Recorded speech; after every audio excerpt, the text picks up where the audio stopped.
Hi guys, this is gsndon.com and I'm here with the Huawei P9 Plus for an unboxing. We've already unboxed and reviewed the Huawei P9 and now it's time for its bigger version to pop up. Both were announced in April, sold from May, and they already surpassed 2.5 million units sold.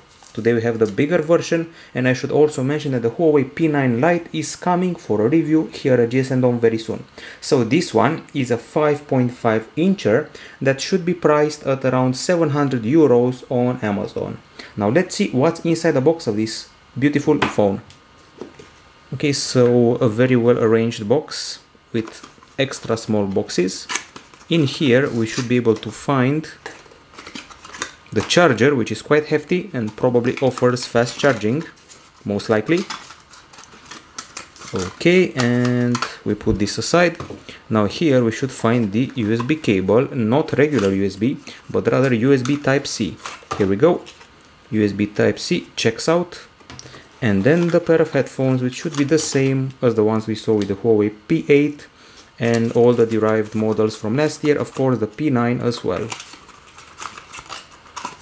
And finally, the last box is this one, which includes a surprise, a case that you can put on top of the device with a nice dotted pattern, transparency. We got a quick start guide here, and there's also the metal key used to access the slots. By the way, this is a dual SIM phone, and one of the slots can be used for the sake of micro SD card storage. Everything is back in place. Time to fire up the phone and check out its experience based on Android Marshmallow with a touch of emotion, and I mean emotion UI.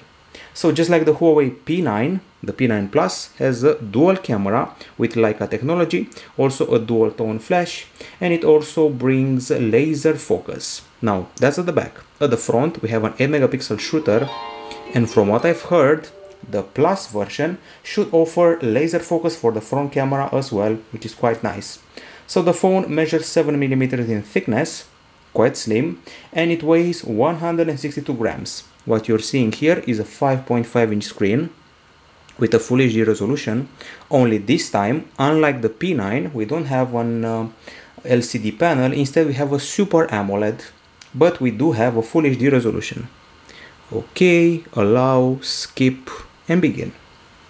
Now the CPU inside is the high silicon Kirin 955, accompanied by 4GB of RAM and 64GB of storage, as well as the micro SD card slot. Let's turn up the brightness a bit. Here we go, that's more like it. And the battery inside is a 3400 mAh unit. Now we got the Google Suite here, and all the pre-installed apps are shown on the home screen, so there is no app drawer. As I said before, USB Type-C checks out. We got a speaker here, audio jack, an infrared emitter at the top, dual camera at the back, fingerprint scanner, and the phone comes in gold, gray, or white. It's a dual SIM device, and I'm curious about the camera user interface, which seems to be exactly the same as the one we got on the Huawei P9. Okay, swipe up the main camera modes. We got beauty, beauty video, light painting, watermark, slow-mo, monochrome, which is very artistic if I remember correctly. And then we have these extra features, which are basically the manual camera mode, stuff like ISO, shutter, focus, exposure, and many, many more. Okay, so that's about it. That's the first contact with the Huawei P9 Plus, the phablet version of the P9. Promising because it has a dual camera with Leica technology, powerful because it has 4GB of RAM and a powerful CPU, and certainly good looking and pretty slim. This is it from gsndon.com. We'll be back with a full review before you know it. Bye bye.